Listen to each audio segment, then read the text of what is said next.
Hey everyone, I got another video for you today. Someone asked on my questions that I put on my Instagram story about cutting weight and how much weight to cut for a weight class. So I gave a quick answer on there, but I want to try and give a little bit more in-depth answer here. We'll see how much we can get in 10 minutes. Obviously, there's a lot more individual things for weight cutting depending on the person, how they do the cut, how much muscle mass they have, how much body fat mass they have, if they have any kind of health issues.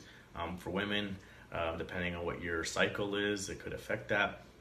So a lot of things involved, and if you fit into one of those things, then maybe you have to look more into a coach that can help you with an individual scenario. You might have to look into a professional doctor, something like that, to make sure that it's healthy enough for you to do it. But I'm just going to give you some general guidelines here, and kind of what I did here is create a table. And you might not be able to read everything. My handwriting is a little bad and everything like that, but you can recreate this table yourself. So you can do it in Excel or just do it for your weight class. So I have the weight classes here in black on the left side, women's weight classes first, and then men's weight classes. Then the first column in green, I got 1% above that weight class. The second column, I got 3% above that weight class. Then I got 5% and 7%. So some people do it based off the actual weight they're at. Some people do it on how many pounds they want to drop. I'm just doing it here based off a percentage above the weight class. So that way everyone kind of goes off of one reference point.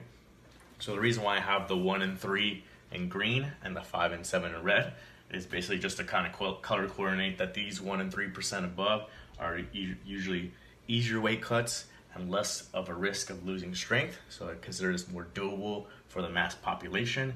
And then the 5 and 7% are harder weight cuts. They're gonna take more effort. It's gonna be more miserable.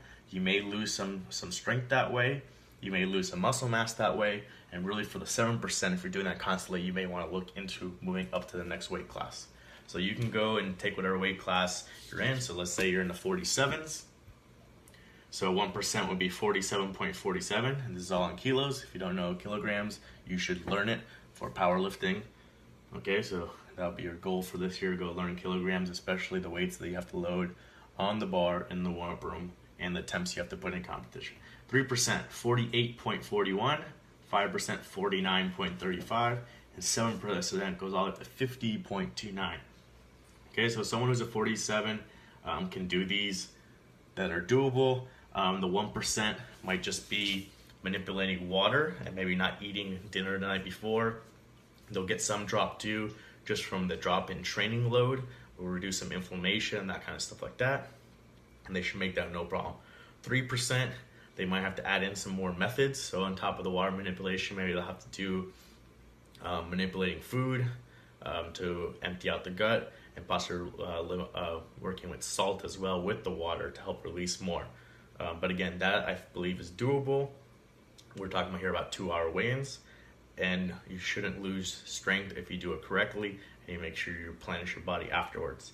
When we get to the 5%, now we have to do some more methods on top of that, which is usually sweating the water out. So that can be done from a hot bath, steam, sauna, jacuzzi, whatever like that. Some people put on a jacket in the summer, run around outside. I do not recommend that. You want to try and expend the least amount of energy from your muscles as possible. So you don't want to be running if you're going to try and squat and deadlift 2 hours later, or doing push-ups or jumping jacks if you're trying to bench press 2 hours later. You want to be more relaxing and just sweating it out just by sitting there. So that's why a lot of people do the hot bath, or they'll do the sauna. So you kind of sweat it out. It's not fun. It's miserable sitting in there sweating, coming out, drying yourself off, going back in, sweating, checking your weight over and over again, spitting on top of that, not eating, not drinking. But that's what you have to do if you want to do the 5% cut to get down to the lower weight class to be more competitive. That's the stuff you have to do. You got to put in that extra effort. Depending on how well you do it, how well you prepare yourself, and just individual body composition, all that kind of stuff like that. It may affect your strength, it may not. So for example, for the 63s, for the 5%, I have 66.15. So one of my lifters, Natalie Tarana, typically would cut from 65 or 66. She's tried out cutting from a few different weight ranges to see which one's best for her, but she's cut from that 66, which would be about 5% range, down to the 63s. She's made weight just by doing the hot baths over and over again, plus the water and the food manipulation, and she's made weight and she's done great in the competitions as far as energy levels, strength levels, and placing, with the highest being second place at nationals and first place at Pan Americans. So that works well for her. We tried at the Arnold not cutting weight because we didn't really care about cutting weight because she competed 2 days back to back, and it was based on Wilks anyways. It wasn't on the weight class, so we tried not cutting, and it didn't make any difference. Her numbers didn't shoot up or anything like that. She hit the same squat, bench, deadlift pretty much that we were planning. So the weight cut that she does and the way that she does it for her body, works well. It does not affect her strength. On the flip side, there are some people, especially when you get to the 7%. So for example, I had a lifter in the 47s. Here in the 7%, I got 50.29. So I had a lifter that would cut has done from 50 or 51 before, basically cutting the full weight class down from 52 down to 47. And she's made the weight a bunch of times. She made the weight for a local meet to qualify for nationals. She made the weight at nationals and won to make the team for worlds. And she made the weight at worlds all the way in Belarus and got third place. So she was able to do the weight cut. Like I said, the 7% is difficult. She had to do basically cutting out food and water, and sauning 2 days in a row leading up to the competition to get the weight down. So it was doable. She got it done, but it did sap her strength. And the way you can tell is if you go look up the results, you can go look up Alyssa Marisol. She competed at Worlds in Belarus. After that, she moved up to the 52 weight class. Then she didn't have to do the 7% cut anymore. And you can see how much her numbers shot up compared to the previous meets across the 1 year or so of her doing the cuts every time, where her numbers stayed the same. She basically totaled the same thing over and over again, 330 or somewhere around there, 327.5 for multiple meets doing the cut. But as soon as she moved up to the 52s and didn't have to do that cut, those numbers shot up. She hit the deadlift American record, total American record, and won nationals. I forgot how much it shot up, like maybe 10%. Her total went up, like 360s or something like that, or 350s. So something like 7 to 10% boost in her total by not doing the cut. So that would be someone that, where the 7%, she did it multiple times for a reason, to be competitive, to win nationals, to go to worlds, place at worlds. But it did sap her strength. And when she then was done with that, because she was aging out of juniors, she decided to go up a weight class. Like I said, if you're doing the 7% multiple times, then you should be looking to go up the weight class. And when she did that, you can see the results of the boost in the total, just by not cutting the weight. Okay, so you can go on, you can recreate this table if you want and see where you fall based on, let's say you're competing next week at Raw Nationals. See what your weight is right now at the time you're going to weigh in, or even just morning.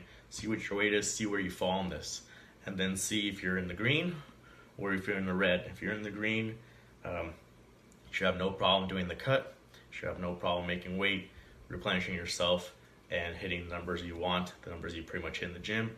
If you're in the 5 or 7%, then you should be a little bit weary, and make sure you're doing everything correctly. Make sure you got your plan down. Make sure you are releasing the water from your body without stretching yourself too much, running, sprinting, push-ups, that kind of stuff like that. And then see what the results are. Make sure you have a plan that if you haven't replenished yourself well, or you haven't recovered well, that you lower your numbers. The numbers that you hit in training, if you hit like a 100 kilo squat, maybe you're only going to be able to hit a 95. You don't have the energy and the strength anymore to hit the 100 because you weigh 5% less. And you drained yourself, you lost some muscle mass, and you haven't put it all back in. Your glycogen stores aren't completely full. So you have to look into that, and maybe you'll look into moving up weight class.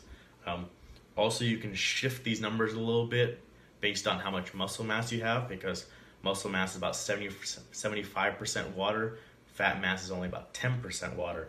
So the more muscle mass you have, then the more water your body is holding onto that you can cut. So if you're someone who's very muscular and very lean and you're doing a water cut, then you can maybe shift these up a little bit, let's say 1% or 2%, that you can cut more. And if you're someone that doesn't have a lot of muscle and carries a lot of fat, then you might have to shift it down because you have less water weight that you're holding on that you can be able to pull out of your body.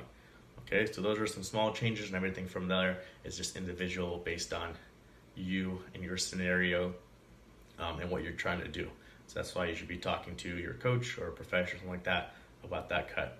All right, hopefully this helps you guys, gives you a little bit more information, gives you a small guideline of what to go off of and how to change it for you. If you have any questions, let me know. Thanks.